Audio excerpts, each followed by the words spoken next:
미티어라는 미사일을 시험 발사에 성공한 것도 사실 그런 배경이 있습니다. 그만큼 우리나라의 항공 무장 관련된 체계 통합 기술이 이제는 선진국 수준이다라고 얘기할 정도로 많이 올라온 것이 미티어 실사격 성공의 배경이 되지 않았나 이렇게 보고 있습니다.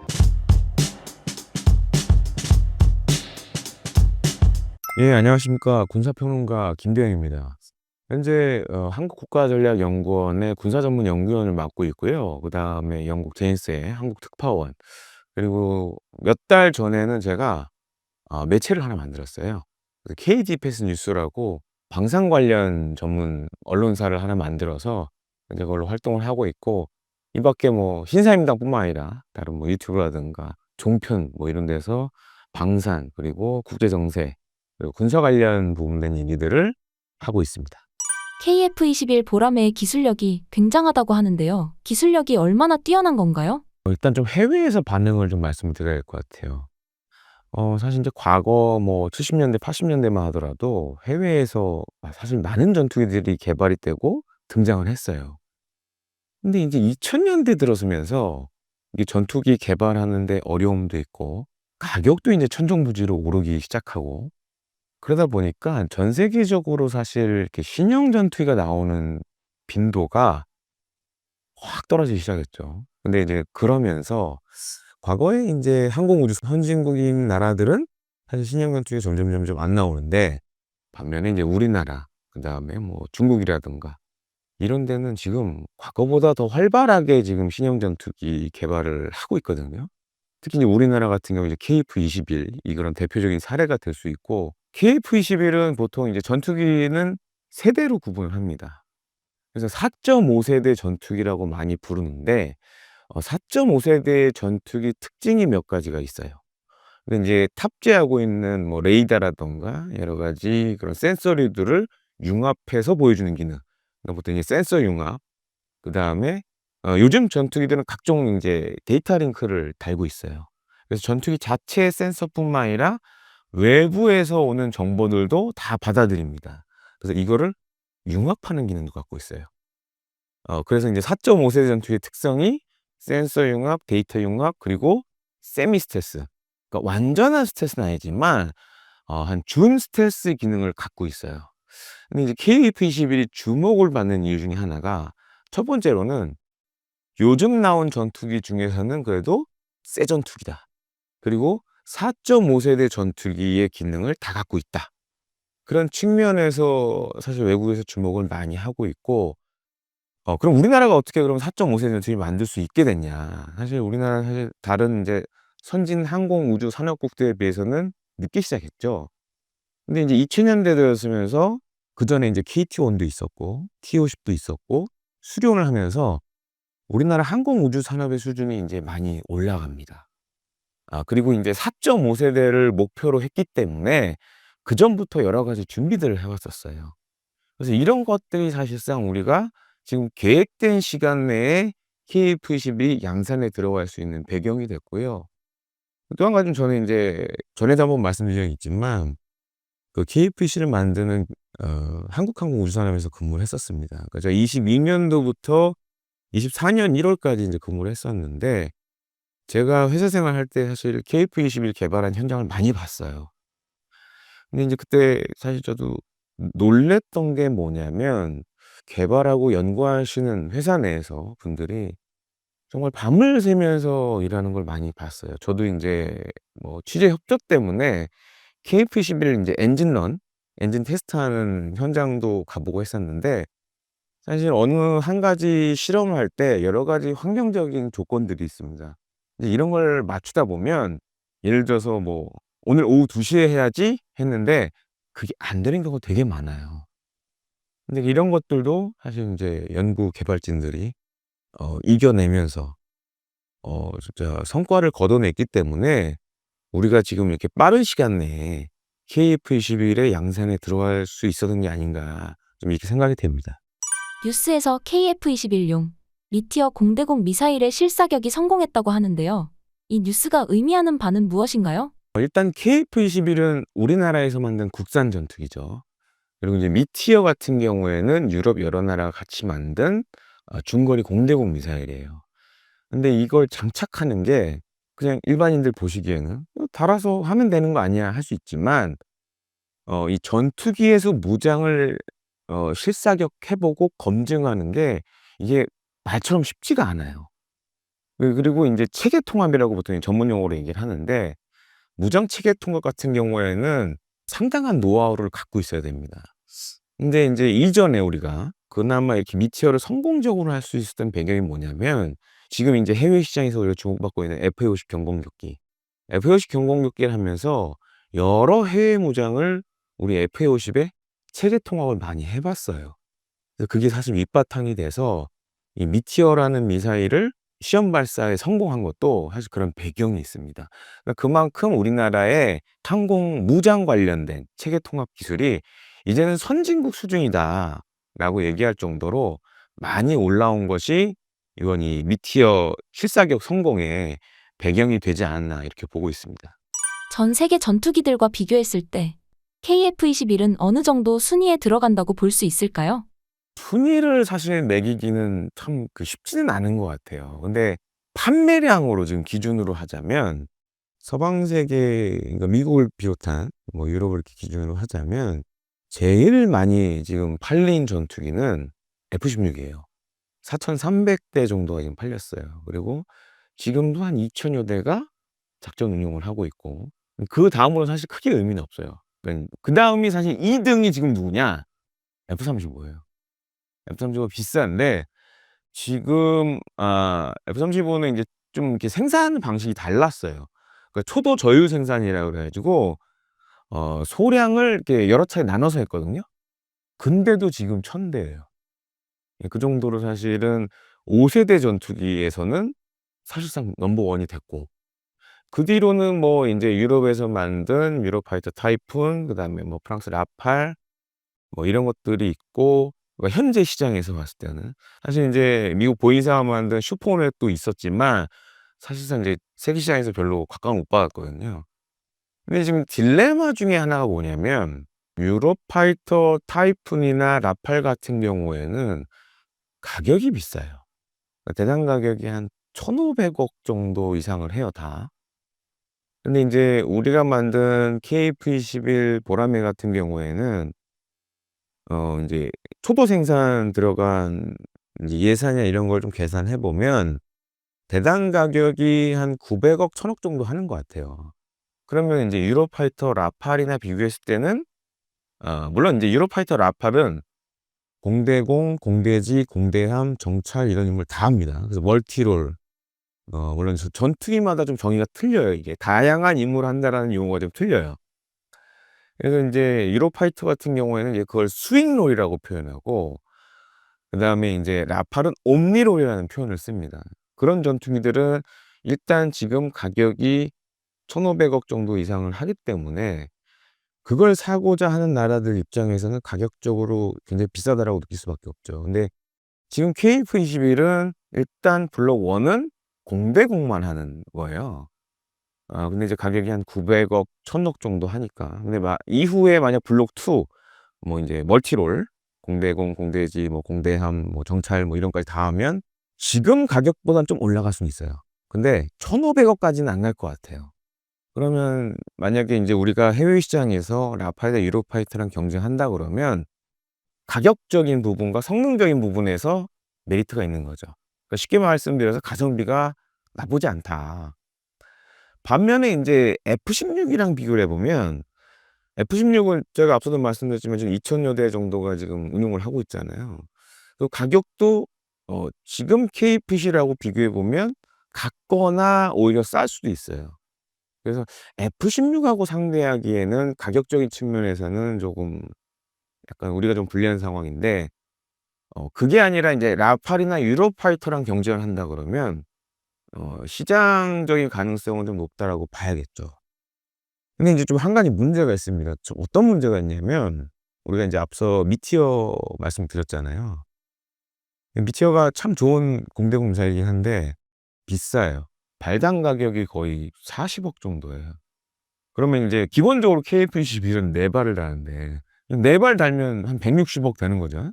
근데 지금 인제 KF-12 900억, 1,000억 하는 거 계산해 보면 이게 굉장히 큰 금액이죠. 반면에 이제 미국 암람은 한 16억, 20억 정도 하니까. 근데 사실 이제 미사일의 성능은 미티어가 물론 좋지만 가성비라는 측면에서 봤을 때는 이제 암람이 오히려 효과적이거든요. KF-11의 수출 경쟁력을 높이려면 물론 이제 미티어를 선호하는 나라도 있을 수 있겠지만 미티어보다 성능은 똑같은데 좀 싼 미사일을 찾는 나라도 있을 수 있어요. 그러면은 만약 국산 중거리 공대공 미사일이 만약에 미티어급의 성능을 갖는다. 그럼 KF-21 수출에 많이 도움이 되죠. 그래서 사실 인제 KF-21이 또 우리가 주목을 해야 될 게 우리가 만든 전투기다 보니까 우리 국산 무장을 다는 데 제약이 없어요. 예를 들어서 우리가 해외에서 들여온 KF-16이라든가 F-15K에 우리 국산 무장을 적용하려면 그 전투기를 만든 제작사에게 체계 통합 비용을 내야 돼요. 그리고 인제 미 정부의 수출 승인이나 허가도 받아야 되고.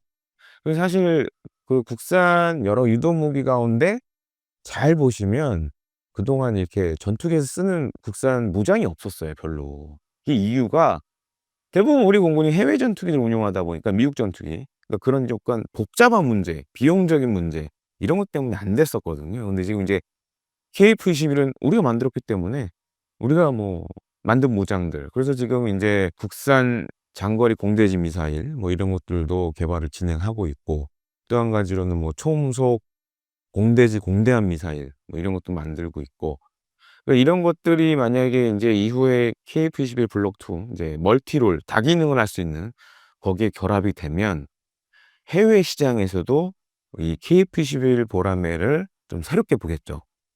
그래서 그런 측면은 향후에 우리가 좀 기대해 볼 부분이 아닌가 이렇게 좀 생각이 됩니다. 전투기 엔진 개발이 상당히 어렵다고 들었는데요.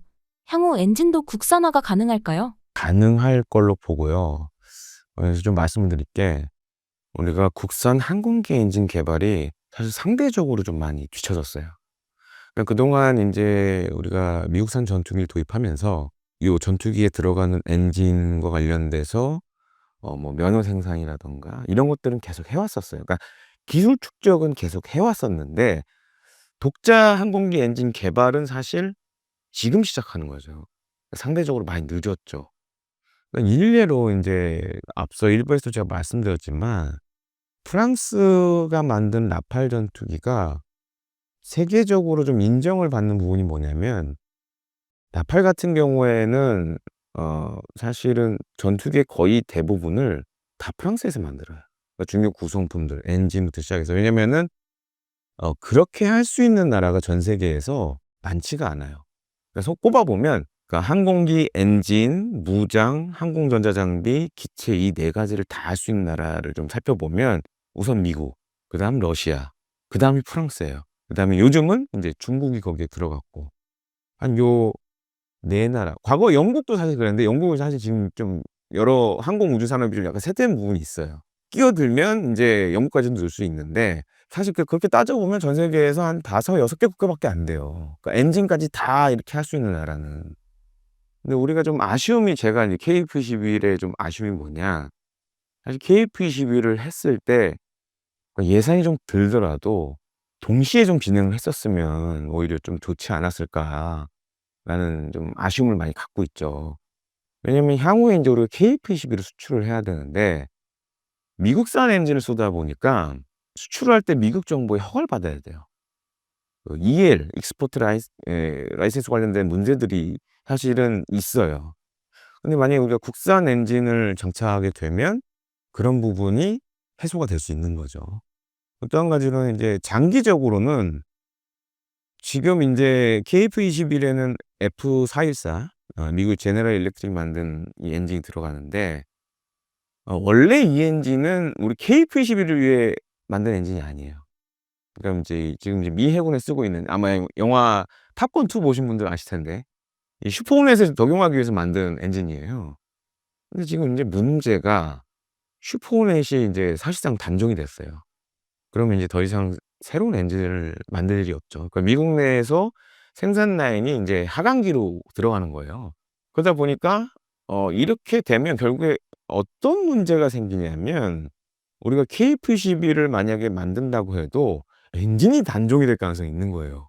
그래서 인제 국내 항공기 엔진 기술 개발 목적도 있지만 사실은 국산의 항공 전투기 엔진 특히 개발의 목적 중에 하나가 향후에 우린 KF-21을 30 년 40년 써야 되는데 만약에 미국이 단종이 되면 어떻게 할 수가 없잖아요. 그래서 사실 그런 측면도 사실 담겨져 있어요. 근데 뭐 다시 반복해서 말씀드리자면 그동안 우리가 인제 미국산 엔진들을 면허 생산하면서 기술 축적은 계속 해 왔어요. 그리고 이제는 고해야 되는 상황이 온 거예요. 정말 우리 기술진들이 열심히 노력해 주신다면 지금 우리 KF-21에 달려 있는 F414급의 엔진을 국산화할 수 있지 않을까. 그래서 지금 사실 단계별로 진행을 하고 있습니다. 그래서 우선 지금 국산 항공기 엔진 개발은 터보프롭 엔진, 그러니까 제트 엔진이 아니라 이렇게 프로펠러 돌아가는 그런 터보프롭 엔진을 좀 먼저 국산화하고 그다음에 터보팬 엔진을 인제 추력을 점점 높이면서 마지막에는 KF-21에 들어갈 수 있는 그런 추력을 가진 국산 전투기 엔진을 만들겠다. 이게 목표거든요. 그래서 이게 뭐 잘 되면 사실 인제 KF-21의 해외 수출에도 사실 도움이 될 수 있죠. 왜냐하면 지금은 미국과 뭔가 친한 나라가 아니면 향후에 KF-21이 수출되는데 사실 이 엔진 때문에 문제가 생길 가능성이 높거든요. 그런 측면을 고려해 봤을 때는 지금이라도 시작한 건 다행이지만 제가 봤을 때 '쪼금 더 일찍 했으면 좋지 않았을까.' 물론 인제 전투기 엔진을 국산화한다라는 거는 굉장한 비용이 들어가는 일입니다.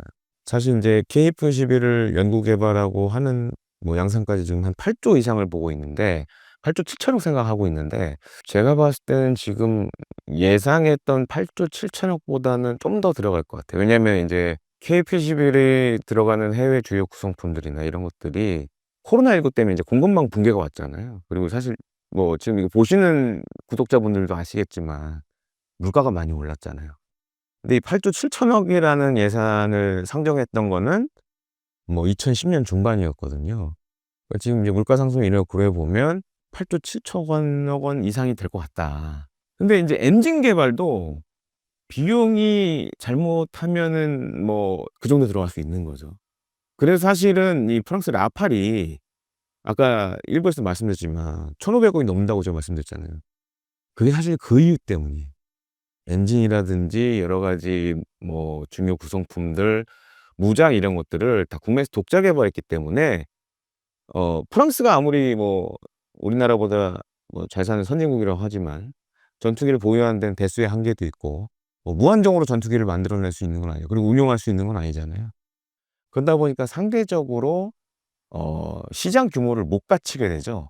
그럼 자연스럽게 가격은 올라갑니다.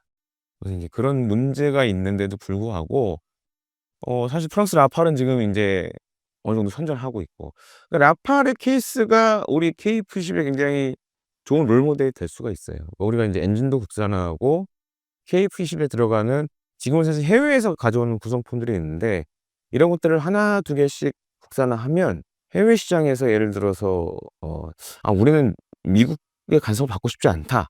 그런 나라들에게는 어필 포인트가 될 수 있죠.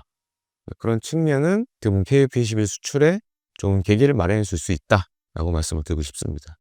KF-21 개발에 들어간 한국 독자 기술의 비중은 어느 정도인가요? 한 60% 이상으로 보고 있어요. 그러니까 뭐 근데 인제 상대적으로 예를 들어 우리나라에서 만드는 K2 전차나 K9 자주포는 국산화율이 85%가 넘습니다. KF-21은 한 60%를 목표로 하고 있는데 제가 볼 때 60 혹은 70% 정도는 될 것 같아요.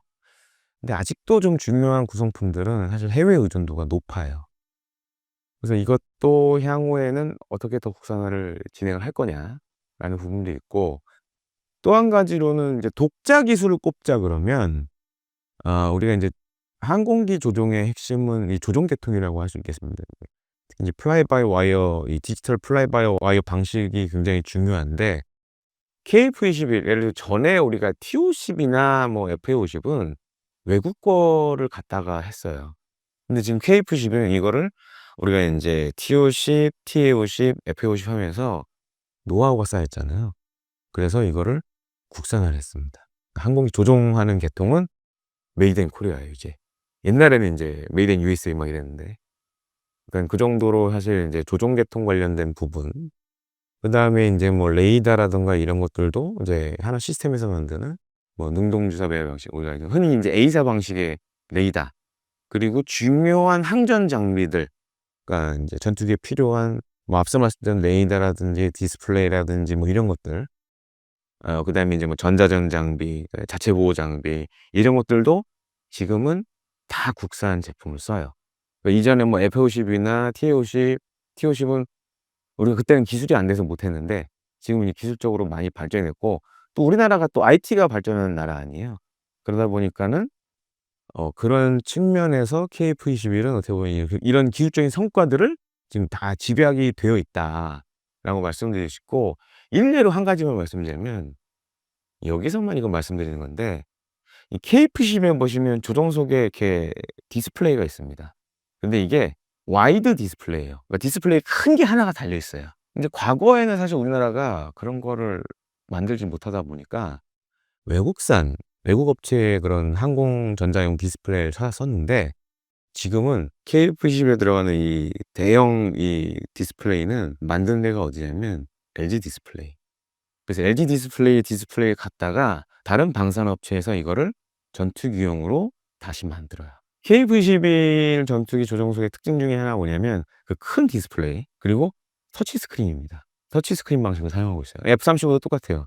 터치 스크린 방식을 좀 많이 쓰고 있는데, 우리나라가 디스플레이 기술이 좋다 보니까 LG 디스플레이 걸 사용을 하고, 그거를 인제 특정 이제 개조하는 업체에서 또 한 번 또 패키징을 합니다. 그리고 이제 납품이 되는데, 그 정도로 지금은 어떻게 보면 우리 인제 방위 산업은 아니지만 다른 IT 산업들이 발달이 되다 보니까 이런 것들이 자연스럽게 지금 방위 산업으로 넘어오고 있어요. 또 한 가지 또 말씀드린 게 뭐냐면, 그런 상용에서 군용으로 넘어간 우리 국산 무기 중에 그렇게 혜택을 본 게 몇 가지가 있어요. 그게 뭐냐면은 인제 중동에 요즘 많이 수출되고 있는 천궁2. 그래서 천궁2가 재밌는 게 뭐냐면, 보통 이제 미사일을 이렇게 보면 이 탐색기 부분 앞에 일종의 이렇게 뾰족하게 이 탐색기를 보호하는 덮개가 있어요. 근데 이 덮개를 만드는 회사가, 아마 제가 이 얘기 드리면 깜짝 놀라실 거예요. 그 천궁2 그 탐색기 덮개가 무슨 재질로 되어 있냐면 세라믹으로 되어 있어요. 왜냐면 마하 막 뭐 2, 3 이상 날아가야 되니까. 그러니까 열과 이런 고온에 견뎌야 되는 부분이 있다 보니까. 그래서 이거를 사실은 인제 천궁하고 천궁2 만들 때 이제 여러 회사를 돌아가면서 좀 만들어 주세요. 왜냐면 인제 LRG 넥슨은 사실 인제 그런 걸 만들지는 않거든요. 미사일은 물론 LRG 넥슨이 만들지만 여러 가지 부품들을 사실 체계 통합하는 걸 하거든요. 그래서 인제 찾아간 곳 중에 하나가 금강 KCC. 금강 KCC가 내외 장비 만들잖아요. 세라믹 관련된 것도 해요. 그래서 거기서 만들어요. 금강 KCC에서 만든 이 레이돔, 요거를 받아다가 천궁2에 달아요. 아마 이거 얘기 듣고 많이 놀라실 거예요. '금강 KCC가 그런 것도 만든다고?' 하신 것 같은데, 그런 것들이 최근에는 우리 국내 방산에서 많이 일어나고 있습니다. 왜냐면 방위 산업을 하는 회사들은 사실 그런 소재까지 다 할 수가 없어요. 근데 우리가 인제 상업적인 부분들에서는 오히려 소비자들에게 뭘 팔기 위해서는 연구 개발이나 이런 소재 부분에 더 집중을 하는 부분도 많잖아요. 그러다 보니까 오히려 역으로 민간 기업의 기술이 방위 산업으로 넘어오는 경우도 이렇게 종종 발생을 하고 있습니다. KF-21의 판매 전망은 어떻게 보시나요? 많은 분들이 사실 기대를 많이 하시죠, 그 부분에 있어서. 근데 저는 조금은 좀 냉정하게 좀 우리가 봐야 되지 않나. 그러니까 T-50이 사실 이 수출되는데, 그러니까 공군에 이제 배치가 되고 수출되는데 얼마나 걸렸을 것 같아요? 5년 걸렸어요. 그러니까 인제 전투기를 개발했다고 해서 이 도입을 생각하고 있는 나라들이 바로 사는 경우는 거의 없습니다. 예외적인 케이스는 하나 있어요. F-35. 왜냐면 F-35는 개발을 할 때 미국뿐만 아니라 여러 인제 동맹국들이 같이 개발비를 내고 했기 때문에 개발이 끝나면 그냥 다 인제 사야 되는 그런 상황이거든요. 왜냐면 먼저 사기 위해서 선투자를 한 거니까. 근데 KF-21 같은 경우에는 사실 이제 우리가 우리 국민 돈으로 인제 개발을 했고, 그러다 보니까 일단은 제일 중요한 건 공군의 빨리 전력화가 되는 게 중요합니다. 그리고 해외 국가들은 개발됐다고 해서 바로 전투기를 사진 않아요. 예를 들어서 우리 공군이 얼마만큼 잘 쓰는지를 보고 결정을 해요. 그리고 인제 운용 기록이라든가, 그다음에 유지비라든가, 전투 효율성이라든가, 이런 데이터들이 있어야 우리가 사실 수출 시장에 가지고 나갈 수가 있어요. 물론 지금도 인제 해외에서 KF-21 홍보를 하긴 합니다. 근데 공군에서 안 쓰다 보니까 뭐 이렇게 딱 드러낼 만한 성과가 없어요. 그냥 이런 성능만 뭐 이게 4.5 세 전투기고 뭐 이런 장점을 갖고 있습니다. 요런 정도만 하는 거지 실제 구매를 할 수 있는 사람들에게 보여줄 수 있는 백데이터가 별로 없어요. 그러다 보니까 우리가 과거 TO-10 처음 인제 수출했던 게 인도네시아인데 인도네시아가 구매한 걸 보면 우리 공군에 전력화된 지 한 5년 뒤에 샀어요. 근데 그 정도로 당장 KF-21이 뭐 어느 나라에 팔릴 것 같다라고 얘기하기에는 좀 보수적인 관점에서 봤을 때는 좀 너무 이른 거 아니냐. 이제 그렇게 계산해 보면 KF-21의 수출이 좀 본격화될 수 있는 건 2030년 초중반이 돼야 되지 않겠냐. 저는 그렇게 보고 있습니다. 그러니까 KF-21이 수출 시장에 성공하려면 몇 가지 조건이 있어야 됩니다. 기본적으로 이 전투기, 특히 항공기, 그러니까 여객기 빼고 군용으로 쓰이는 항공기들은 손익분기점이 200대 300대로 봐요. 그러니까 최소한 200대가 넘어야 수출 시장에서 경쟁력이 있어요. 근데 좀 저는 좀 개인적으로 우려가 되는 게 뭐냐면 지금 우리 공군은 소요가 120대밖에 안 돼요. 그럼 이 120대라는 숫자를 가지고는 해외 시장에 들고 나갔을 때 가격적인 부분에서 사실 크게 도움이 안 돼요. 그래서 좀 저는 개인적으로 한 내수 시장에서 적어도 200대는 맞춰 줘야 되지 않나. 그리고 또 그렇게 생각하는 이유가 뭐냐면 지금 우리나라에서 만든 F-50 경공격과 수출이 잘 되잖아요. 이유가 있습니다. 내수 시장에서 거의 생산량의 한 3분의 1 정도를 받쳐 줬어요. 그래서 지금 F-50은 양산 대수를 인제 추가 오더 받은 거 이거 다 하면은 200대가 넘어요. 그럼 손익분기점 넘었다는 얘기죠. 그래서 F-50은 제가 봤을 때는 앞으로도 해외 이 뭐 경공격기 전투기 시장에서는 꾸준히 경쟁력을 가지고 갈 수 있다. 왜냐하면은 이미 규모의 경쟁을 달성을 했고 200대 정도 되면 운용 유지 보수할 수 있는 그게 좀 이 마켓이 형성이 되죠. 근데 지금 KF-21은 120대 가지고는 쉽지가 않아요. 그래서 좀 향후에 공군이 좀 한 80대 정도는 더 사야 되는 거 아니냐. 그리고 우리가 또 아직도 인제 전에 미국에 쓰려온 KF-16 말고 F-16을 또 대체하는 소요도 있기 때문에 그런 장기적인 관점에서 봤을 때는 KF-21이 국내에서 공군에서 한 200대 정도 써야 이게 향후에 해외 수출에 좀 큰 도움이 될 수 있는데 현재 120대로는 사실 좀 부족한 부분이 많다라고 좀 말씀을 드리고 싶습니다. 트럼프가 한국의 군함 선박 건조 능력을 협력 희망 분야로 지목했다고 하는데요. 미국 해군의 현 상황은 어떤가요? 우리가 이제 냉전이 끝나고 미국이 세계 최강대국이 됐죠. 그때까지만 해도 세계 제1의 해군은 미국이었어요. 미 해군이었어요. 사실 지금도 그 타이틀은 변하진 않았습니다. 근데 경쟁자가 나타났죠. 중국이라는 또 막강한 경쟁자가 나타났죠. 그래서 사실 지금 이제 미 해군의 수상 각종 전투함을 계산해 보면 한 290여 척 돼요. 근데 반면에 중국은 300척이 넘어요. 근데 인제 몇몇 전문가분들이 요걸 좀 간과하는 게 있는데 해군은 육군, 공군하고 좀 틀린 점이 있어요. 삼직제를 운영합니다. 그러니까 삼직제가 뭐냐면 예를 들어서 구축함이 3 척이 있으면 한 척은 작전을 나가고 한 척은 기지에서 대기를 하고 나머지 한 척은 수리하러 들어가요. 그러면 계산을 해 보면 예를 들어 300척의 군함이 있다. 그러면 실제 작전을 뛰고 있는 건 100 척밖에 안 되는 거예요. 유사시에 만약에 한다 그러면 200척 정도밖에 안 되는 거죠. 그러니까 3분의 1의 전력은 어딘가에서 정비를 받고 있다고 봐야 되는 거예요. 근데 이렇게 계산해 보면 지금 중국 해군이 오히려 미 해군보다는 더 많은 배가 작전을 뛰고 있다라고 봐야겠죠. 그리고 또 한 가지로는 어 사실 인제 그 미국의 새로 된 지금 루비오 국무부 장관도 청문회 때 얘기를 했지만 미중 간에 향후 5년 뒤 어쩌면 충돌이 예상된다. 이런 얘기를 해요. 근데 지금 이제 미국 조야 워싱턴을 비롯해서 많은 외교 안보 전문가들이 우려하는 것도 그겁니다.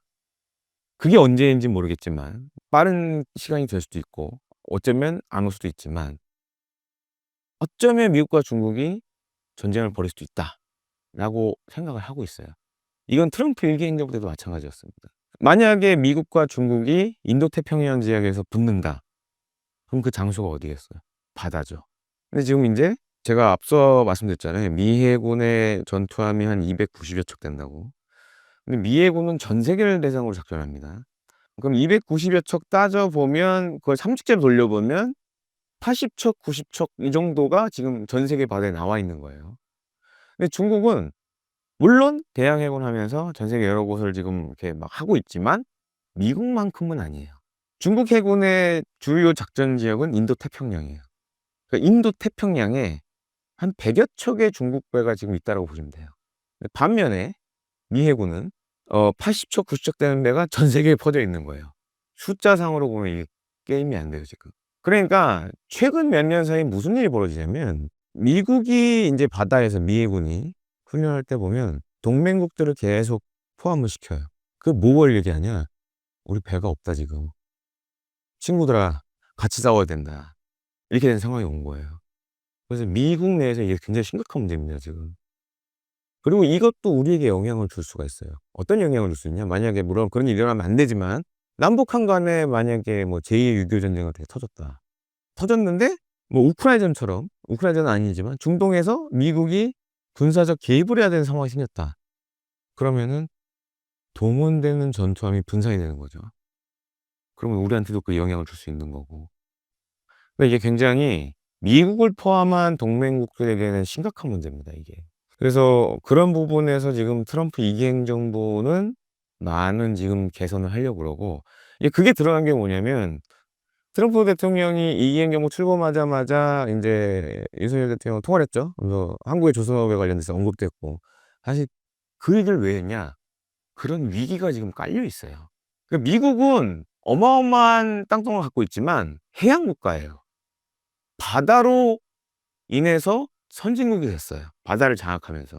그게 사실상 미국인들의 DNA에 있기 때문에 바다를 지배 못하면 미국은 밀려날 수밖에 없다라는 위기가 지금 강한 거죠. 미국 해군이 지금과 같은 상황에 처하게 된 계기가 무엇인가요? 첫 번째로는 산업적인 측면을 좀 말씀드려야 될 것 같아요. 그러니까 미국의 조선업이 쇠퇴된 게 가장 크죠. 지금 이제 어떤 문제가 있냐면 예를 들어서 이제 중국에 대항해서 군함을 막 찍어내야 되잖아요. 근데 미국이 군함을 건조하는 업체는 크게 두 업체가 있습니다. 그 제너럴 다이내믹스 뭐 마린 시스템이라든가 아니면은 뭐 노스롭 그루먼 산하에 또 조선소가 있고 한데 두 군데밖에 없는데 그러니까 예를 들어서 우리 이제 구축한 미사용의 배들 뭐 항공모함도 마찬가지고 이제 거기서 다 하는데 코로나19가 어떤 일이 생겼냐면 그때 인제 막 방역 때문에 일도 못 하고 막 이랬잖아요. 그러다 보니까 숙련된 기술자들이 다른 곳으로 이직을 하게 돼요. 일이 월급이 안 들어오니까. 왜 인제 어디로 가냐? 뭐 아마존이라든가 이런 데서 배달업하고 뭐 진짜 그렇게 됐어요. 근데 끝나고 나서 보니까 더 큰 문제가 생긴 거죠. 숙련된 기술자들은 없고. 그래서 실제로 몇 년 전에 어떤 일이 생겼냐면 미국의 전투함 건조 과정에서 용접 불량 사태가 생겼어요, 한 번. 근데 이제 배를 만들 때 용접이 굉장히 중요합니다. 우리나라가 사실 조선업이 세계적으로 인정받는 것 중에 하나가 용접 기술이에요. 근데 전투함을 만드는데 용접 불량이 생긴 거예요. 물론 인제 그게 아주 큰 손상을 주는 건 아니었지만 용접 불량 사고가 생겨서 미 해군에 그걸 통보를 하게 되는 진짜 웃지 못할 일이 생긴 거죠. 그 정도로 상황이 안 좋아요. 그 또 한 가지로는 지금 이거는 사실 우리나라도 조금씩 겪고 있는 문제긴 한데 예를 들어서 군함에 들어가는 주요 구성품들 이런 것들도 코로나19 기간에 만들던 업체들이 도산한 경우가 꽤 있어요. 그래서 사실은 우리나라도 지금 방위 산업이 약간 좀 문제가 되고 있는데 특히 해외에서 들여오는 부품들. 그런 상황들까지 벌어지다 보니까 미 해군에서 예산을 들여서 전투함 발주했는데 이때까지 배가 나와야 되는데 못 나오는 거예요, 지금. 계속 지연되는 거예요. 거기다 또 한 가지 문제. 보통 이제 우리가 MRO라고 많이 얘기를 하는데 운영 유지 보수 관련돼서도 문제가 생기기 시작한 거예요. 근데 냉전 이후에 인제 사실 전 세계적으로 군비 감축이 됐고 물론 지금도 미국은 이제 국방비를 천조 쓴다는 천조국이라는 별칭도 갖고 있지만 이 운용 유지 보수와 관련된 특히 이제 전투함의 운용 유지와 관련된 부분에 있어서 투자를 거의 안 했어요, 냉전 이후에. 그러다 보니까 배를 수리하러 들어가면 일정 시점이 되면 나와야 되는데 수리를 마치고 계속 못 나오는 거예요. 그러니까 이 두 가지가 지금 굉장히 큰 문제가 됐죠. 그래서 이거는 어떻게 지금 미국 내의 자체적인 역량으로는 이제 극복이 어려운 상황이 돼 버렸어요. 그래서 사실 인제 트럼프 대통령이 한국 조선에 관심 보인 것도 좀 이런 부분이 굉장히 강한 거죠. 현재 중국의 선박 제조 기술은 어느 정도인가요? 중국의 특히 인제 군함 관련된 얘기를 말씀드리자면 중화권에 있는 군사 평론가도 이런 얘기를 합니다. "중국은 군함을 물만두 빚듯이 찍어낸다." 그런 얘기를 해요, 실제로. 그리고 중국은 대형 조선소가 일단 미국보다 많아요. 그리고 다 그게 나라에서 하는 거예요. 국영 조선소들이에요. 그러다 보니까 정부의 많은 지원을 받겠죠. 그리고 인제 중국 해군이 해군 군함 발주도 많이 했고 막 밀어내는 거예요, 그냥. 그리고 지금은 중국도 방산 기술이 수준이 많이 올라와서 이제 미국 못지않은 배들을 만들기 시작해요. 뭐 이지스 구축함이나 이런 것들도 만들기 시작해요. 근데 이거를 뭐 몇 척 만드는 게 아니라 막 몇십 척씩 찍어내요, 계속. 그러니까 이게 지금 경쟁이 안 되죠. 미국하고는 경쟁이 안 되는 상황이 돼 버렸죠. 물론 인제 전투함의 개별적인 성능은 미 해군이 앞설 수 있지만 수량에서는 지금 절대적으로 중국 해군이 압도하고 있다라는 거죠. 그래서 그런 측면에서 상당히 무서워요. 그리고 많은 분들이 중국 해군이 저렇게 많은 전투함을 갖는 거에 대해서 이게 남의 일처럼 생각하시는데 당장 우리도 영향을 받고 있어요. 아시다시피 우리 서해가 중국과 맞닿아 있죠. 그 옛날에는 과거 뭐 80 년대 90 년대 하더라도 우리 해군이 오히려 중국 해군보다 더 좋은 전투함을 갖고 있었어요. 근데 지금은 상황이 역전됐어요. 중국 해군 전투함이 더 크고 더 성능이 좋은 것들이 많이 서해상에 나타나고 있어요. 이게 무언의 압박이죠, 그러면.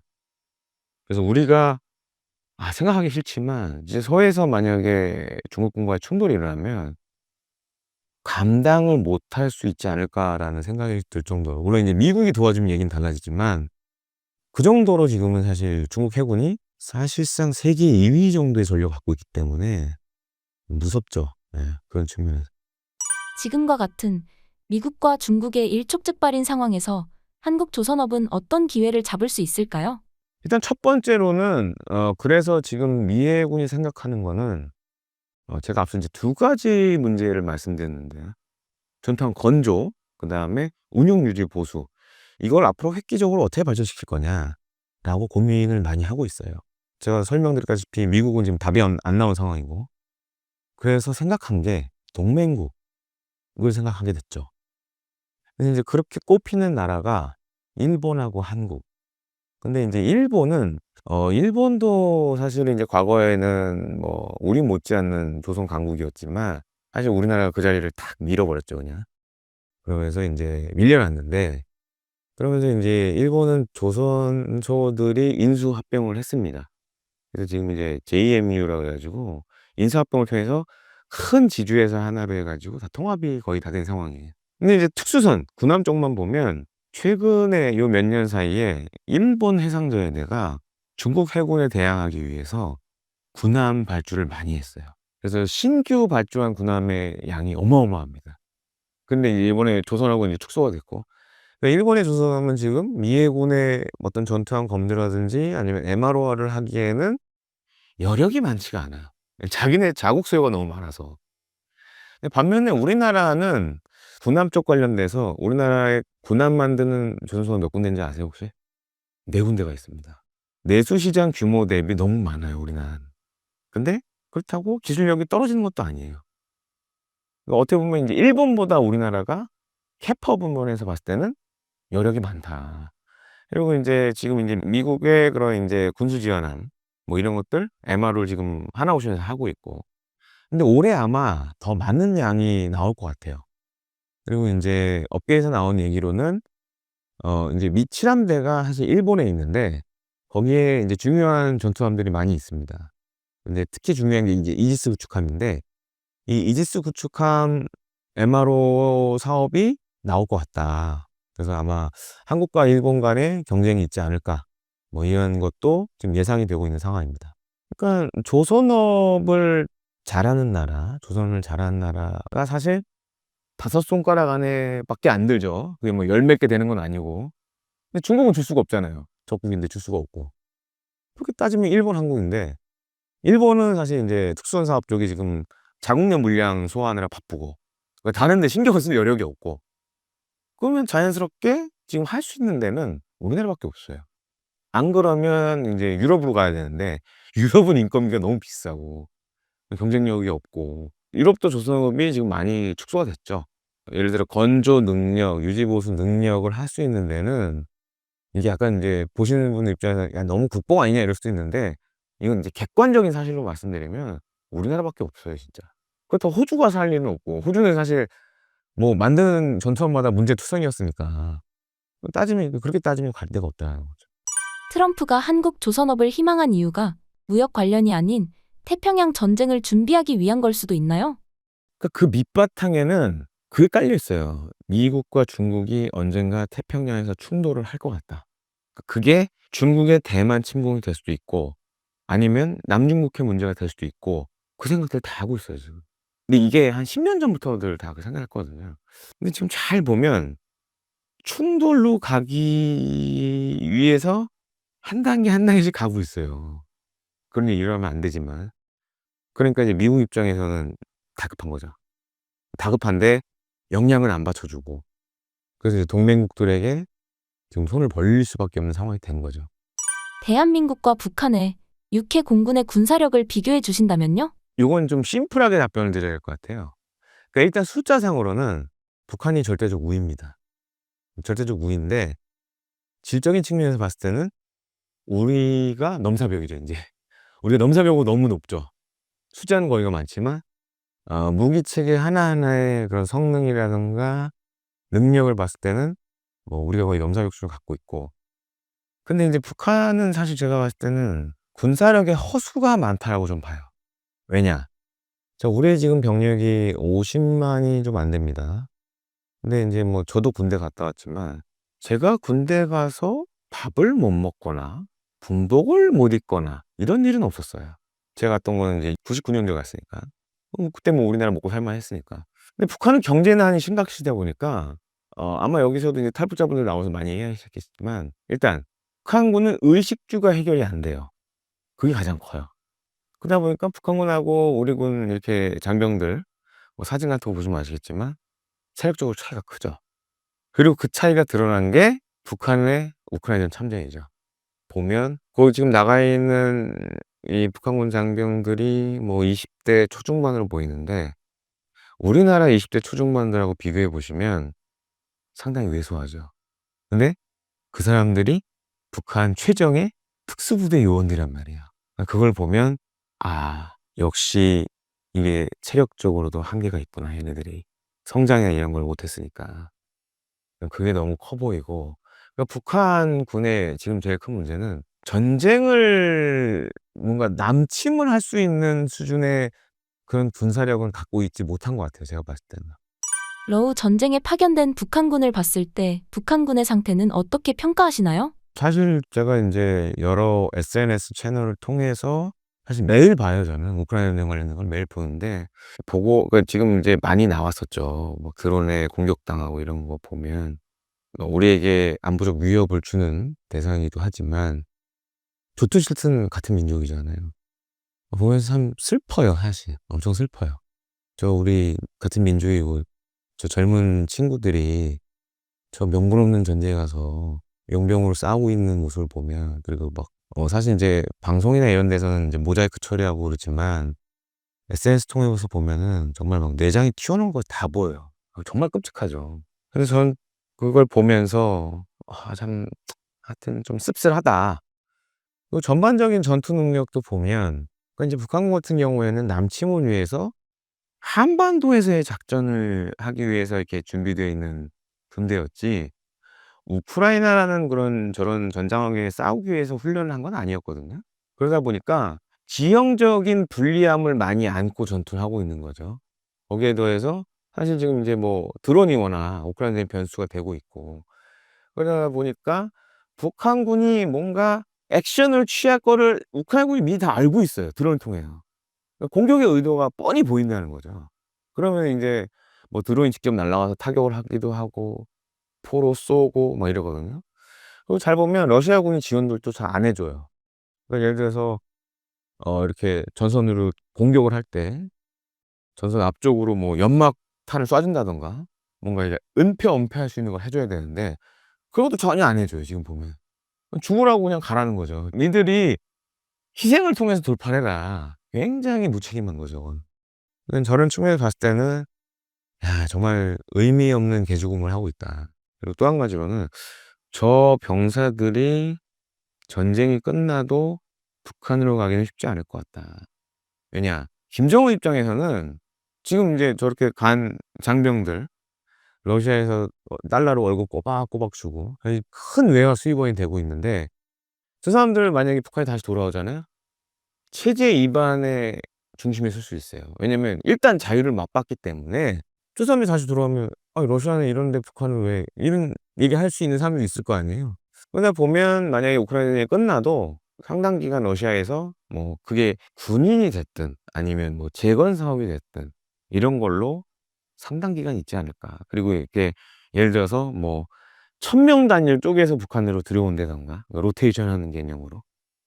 저희는 그렇게 좀 예상을 하고 있어요. 그래서 '저 사람들 돌아가도 참 쉽지 않을 것 같다. 그리고 잘못하면 수용소로 갈 수도 있다.' 참 비참한 거죠 사실. 만약 북한이 대한민국을 선제 공격할 경우 벌어지는 시나리오는 무엇인가요? 만약에 북한이 이 핵을 사용해서 선제 공격을 한다 그러면 북한은 지도상에서 사라질 겁니다. 근데 마찬가지로 우리나라도 핵에 의해서 큰 피해를 받겠죠. 그래서 사실 인제 우리 군이 지금 인제 추진하고 있는 게 삼축 체계. 뭐 한국형 미사일 방어 체계 그다음에 킬체인, 대량 응징 보복 뭐 이런 걸 하는 게 북한이 만약에 핵을 쏠 징후가 보인다. 그러면 우리는 이 삼축 체계를 통해서 날라오는 핵미사일을 요격을 하고 대응해서 우리도 핵은 쓰진 않지만 재래식 무기로 제압을 하겠다. 이런 생각을 갖고 있고 만약에 북한이 핵을 쏘게 될 징후가 보이면 어쩌면 미국은 선제 타격을 할 수도 있어요. 왜냐하면 핵에 맞는 것보단 선제 타격하는 게 오히려 나으니까 그런 여러 가지 작전 개념도 사실은 지금 많이 이렇게 구비가 되어 있는 상황입니다. 그래서 사실 북한이 핵으로 선제 공격하기는 쉽지가 않아요. 다만 이걸로 우리한테 위협은 할 수 있죠. 쏜다. 쏜다. 하지 마. 하지 마." 이럴 수 있는 거죠. 이제 그게 사실상 제가 봤을 땐 개인적으로 봤을 때는 가장 위협이라고 볼 수 있고 사실 이제 과거처럼 뭔가 재래식 무기로 뭘 이렇게 한다라는 거는 쉽지가 않아요. 그 쉽지 않은 이유 중에 하나가 지금 잘 보시면 북한이 요즘에 이제 무기 개발하는 거 보면 핵, 그다음 미사일 요 두 가지로 많이 인제 지배하게 되죠. 왜냐면 재래식 무기 뭐 전차, 자주포 이런 것들은 지금 북한군이 갖고 있는 걸 대체하려면 핵 만드는 것보다 돈이 더 많이 들어가요. 근데 지금 북한군이 예를 들어 이제 장사정품 많이 가지고 있는데 거의 수명이 다 했어요. 그 무기체계 수명은 보통 이제 30년, 40년 보는데 80년대 만들어서 배치했던 무기들은 지금 거의 수명이 다 됐다는 거죠. 근데 그게 대부분이에요. 80-90 년대에 배치했던 게. 그러다 보면 지금은 사실상 예를 들어서 뭐 남침을 한다. 그러니까 한두 번 쓰면 못 쓰는 물건들이에요 이제. 그 정도로 인제 재래식 무기 상황들이 안 좋기 때문에 그래서 북한이 경제적인 관점에서 핵과 미사일에 집중하는 걸 수도 있다고 저는 보고 있습니다. 평론가님이 생각하시는 북한이 가장 두려워할 만한 한국 무기는 무엇인가요? 다 두렵죠. 지금 뭐 KF-12 같은 경우에도 사실은 우리가 F-35가 없어도 KF-11 정도면 북한군이 갖고 있는 전투기는 거의 공중전에서 다 KO 시킬 수 있어요. 지금 뭐 KF-16도 마찬가지고 KF-16 같은 경우는 오히려 북한보다는 주변국 공군에 대응한다는 성격도 있어요. 그러니까 개발할 때부터 그런 것들 다 집어넣었거든요, 요소들을. 그래서 사실은 KF-11도 뭐 언급할 수 있고 그다음에 인제 많이 언급되는 것 중에 하나가 인제 뭐 현무5 세계 최대의 재래식 탄두를 장착한 미사일, 탄도미사일 뭐 이런 것들도 위협이 될 수 있고 왜냐면 만약에 우리가 인제 재래식 무기로 선제 타격을 하게 되면 그렇다고 해서 북한이 핵으로 우리를 때릴 수는 없어요. 핵을 쓰는 순간 북한은 어떤 방식이 됐든 미국으로부터 핵 공격을 받을 수밖에 없어요. 그렇기 때문에 이제 현무5도 두려운 존재 중에 하나죠. 왜냐면은 거의 얘는 뭐 한 발로 거의 물론 전술핵급의 위력은 갖고 있지 않지만 그 정도의 뭐 위력에 상당하는 부분을 갖고 있기 때문에 그런 부분은 북한에게 굉장히 위협이 될 수 있고, 그다음에 우리는 이제 북한이 가지고 있지 않은 미사일 방어 체계를 가지고 있죠. 이런 것들이 상당히 강점이죠. 왜냐면은 지금 평양은 북한은 미사일 방어 체계가 없어요. 물론 인제 북한이 자체적으로 만든 뭔가 지대공격 체계가 있는데 그게 과연 탄도미사일까지 요격을 할지는 모르겠어요. 그런 성능이 갖고 있는지는 모르겠기 때문에, 그렇게 따져 보면 북한은 사실 미사일 방어 체계가 없기 때문에 우리가 쏜 미사일은 거의 백발백중으로 그냥 다 맞는다고 생각하시면 됩니다. 그렇기 때문에 이제 북한의 입장에서는 위협적이죠. 2025년 K방산 프로젝트 중 가장 주목해야 할 것은 무엇인가요? 2025년에 우리가 인제 K방산 관련돼서 주목할 거는 뭐 여전히 수출입니다. 저는 제가 봤을 때 올해는 '중동의 해가 되지 않을까.'라고 지금 보고 있고, 지난해 좀 인제 사우디에서 이 국방 경비대, 그러니까 사우디군이 좀 독특합니다. 육해공군이 있고 또 별도의 군사 조직이 또 하나 있어요. 거기 장관이 작년에 우리나라에 방문했었거든요. 그래 가지고 인제 그 사람을 위해서 화력 시범도 보여주고, 그다음에 뭐 K2 전차, K9 자주포, 뭐 여러 가지 국산 무기 다 보여줬는데, 제가 봤을 때 아마 올해는 뭐 사우디라든지 뭐 UAE라든지 이런 데서 뭐 K9 자주포 혹은 K2 전차 수출 얘기가 좀 나올 가능성이 있지 않나 이렇게 보고 있고, 사실 인제 우리가 그동안 알게 모르게 중동에 많이 수출했었거든요. 밝혀지지 않은 것들이 많아요. 그래서 인제 25 년도에는 뭐 중동 쪽 수출이 많이 좀 이루어질 것 같기도 하고, 또 한 가지는 인제 앞서도 인제 군함 말씀드렸지만 군함 관련돼서 특히 MRO 관련돼서도 아마 미국 쪽에서 좀 수주하는 물량들이 계속 늘어나지 않을까, 좀 이렇게 보고 있습니다. 저는 지금 우리나라 K방산이 기로점에 와 있다. 그러니까 우리나라 대기업들이 90 년대 말 2000년 초반에 고민했던 게 그거였죠. '자, 이제 내수 시장을 벗어나서 글로벌 시장으로 나가야 된다.' 이걸 놓고 상당히 고민했었거든요. 지금 우리 K방산이 딱 그 기로점에 왔어요. 예, 물론 인제 해외 경쟁 무기들에 비해서 뭐 가성비라든가 물론 이런 것들도 강점이 있지만, 일단 우리 K방산의 강점은 생산 능력이에요. 고객이 원하는 시점에 어쩌면 조금 더 빨리 정확한 시점에 인도를 해 주거든요 지금. 그게 상당히 큰 강점입니다. 왜냐하면 우크라이나전이 끝난다고 해서 세계의 평화가 다시 돌아오진 않아요. 그러니까 전쟁이 하나 끝났다라는 건 또 다른 새로운 전쟁이 시작될 수 있다라는 예고편이 될 수가 있어요. 사실 지금 많은 나라들이 그래서 국방비도 올리고 새로운 무기를 사려고 하고 있는데, 이 수요를 맞춰줄 수 있는 나라가 많지가 않아요 지금. 뭐 제가 아까 이 미국 군함 얘기하면서 했지만 미국도 상황이 그렇게 썩 좋은 건 아니고, 그다음에 인제 군함 빼고 다른 거는 미국이 지금 하고 있는데, 지금 인제 오더 받은 물량이 너무 많아서 최근엔 어떤 일이 생기냐면, 만약 지금에 인제 미국이 어떤 무기를 주문한다 그러면 번호표 뽑고 한 2-3년 기다려야 돼요. 한참 기다려야 돼요 지금. 그러니까 이게 사는 사람 입장에서는 '아, 시급한데 물건이 언제 나올지 모르니.'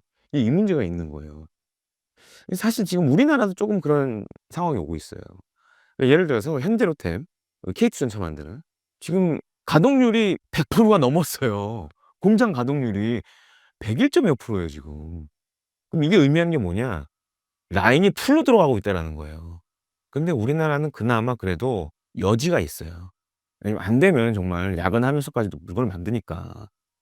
근데 인제 유럽이나 미국 회사들이 그런 걸 못하는 게 뭐냐면, 그렇게 하게 되면 엄청난 인건비가 나가요. 근데 우리나라는 아직까지 인제 뭐 그들 나라들보다 소득이 그렇게 높지가 않기 때문에 어떻게 보면 회사 입장에서 받쳐서 갈 수가 있는데, 그런 게 강점이라고 볼 수가 있죠. 고객이 원하는 시점에 가성비 있는 물건을 제때 전달할 수 있다.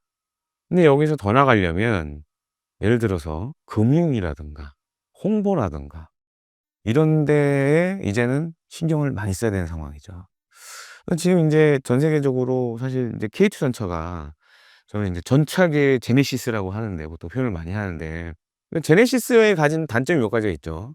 차는 독삼사 차들이랑 크게 뭐 성능면의 차이는 없지만 약간 인제 네임 밸류, 브랜드 밸류가 떨어지잖아요. 똑같아요 지금. 우리 인제 K2 전차나 K9 자주포가 약간 그런 상황이에요. 그러니까 이런 것들을 어떻게 홍보를 통해서 인지도를 넓혀갈 거냐. 이런 것들도 이제 고민해야 되고, 그리고 인제 저는 뭐 해외에 있는 많은 인제 뭐 방산업계 관계자라든가 아니면 군사 전문 기자라든가 보통 이 사람들과도 이제 방산에 관심이 있다 보니까 이건 알아요. 아, 한국이 K9 자주포가 있고 K2 전차가 있고 FA-50이 있고 KF-21을 만든다. 이건 알아요. 근데 이거를 어떤 회사가 만들지? 이거는 약간 물음표. 그러니까 그만큼 우리 방산 업체들이 우리 국내에서도 사실 잘 알려진 게 최근이잖아요. 해외의 인지도는 더 떨어진다. 이런 문제가 있어요. 그래서 저는 사실 인제 뭐 그런 얘기도 하는데, 제가 우리 지금 우리 케이팝이 잘 나가니 이렇게 좀 뭔가 콜라보라든가 이런 걸 통해서 한다라 그러면 더 효과를 낼 수 있지 않을까. 그리고 사실 지금 K방산이 물론 무기 체계의 그런 성능도 있지만 해외에서 주목하는 이유 중에 하나가 케이팝 이런 것들이 인제 전 세계적으로 영향을 주면서 특히 대한민국에 대한 관심과 인지도가 많이 늘어났어요. 그게 사실 방사에도 이어지고 있어요. 그래서 저는 이제 실제 해외 전시회나 이런 데서 그런 걸 몇 번 겪어 봤는데, 전시회 나가도 사실 UAE에서 한 전시회에 나갔었는데 그때 인제 UAE 사람이 "너 한국 사람이냐고." "맞다고. 한국 사람이라고." "어 그래? 그럼 사진 한 장 같이 찍자." 이러고, 그리고 제가 제가 그때 카이드 다녔을 때니까 그래서 제가 막 소개도 해 주고 그랬어요. "아, 이게 우리 회사에서 만드는 전투기야." 막 이러면서 소개도 해 주는데 "어 그래? 이걸 한국이 만들어?" 그러니까 인제 지금 그런 이제 케이팝이나 K컬처, K무비가 우리나라 산업의 전반적인 그런 브랜드 가치라든가 밸류를 확 키워주는 역할을 하고 있죠. 요것도 사실 K방산과 접목을 잘하면 좀 시너지 효과를 낼 수 있지 않을까 좀 이렇게 생각을 하고 있습니다. 마지막으로 신사임당 구독자분들께 한 말씀 부탁드립니다. 사실 이 방송 같은 경우에는 투자를 하시는 분들이 많이 볼 거예요.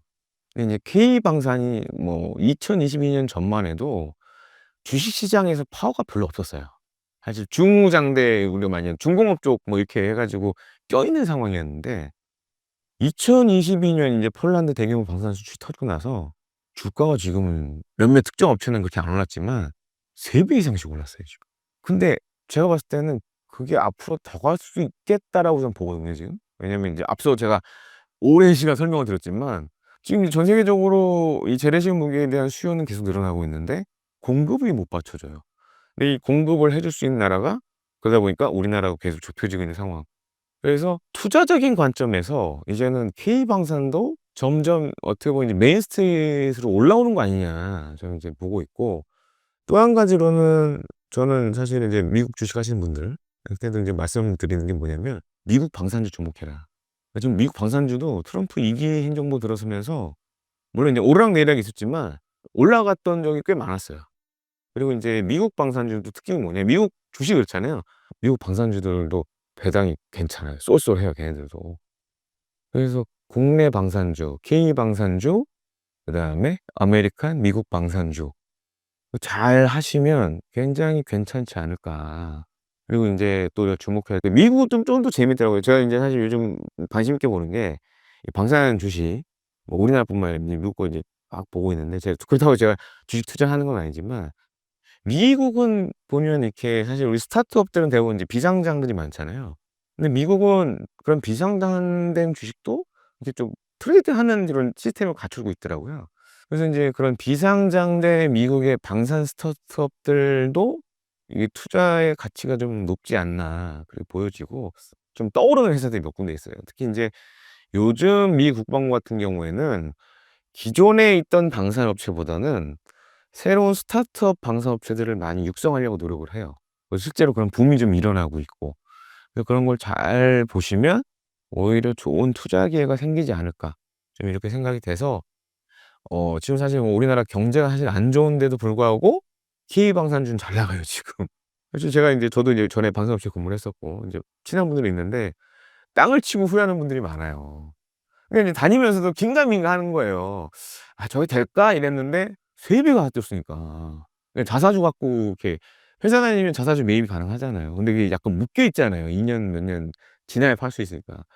근데 인제 뭐 집 산다 그러면서 쪼금씩 팔고 오다가 사실 다 판 분도 많거든요. 그러다 보니까 요새 이제 땅을 치고 후회하는 분들이 많죠. 반면에 인제 임원으로 근무하다가 임원으로 근무하실 때 인제 배당 받아 가지고 요즘 이제 방산업체에 들리는 얘기가 뭐냐면 임원으로 있다가 주식 받고 나갔는데 대박이 난 거 아니에요. 세빛이 다 뻥튀기가 됐으니까. 그래서 고맙다고 전화 오는 경우가 그렇게 많대요.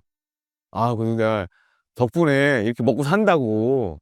그 정도로 지금 방산주가 굉장히 좋은 투자 대상이 좀 돼 가고 있는 것 같아요. 그래서 그런 부분을 좀 참고하시면 사실 뭐 부동산도 안 좋고 다 안 좋은데 방산주가 하나의 좋은 투자 대안이 될 수 있지 않을까 이렇게 보고 있습니다.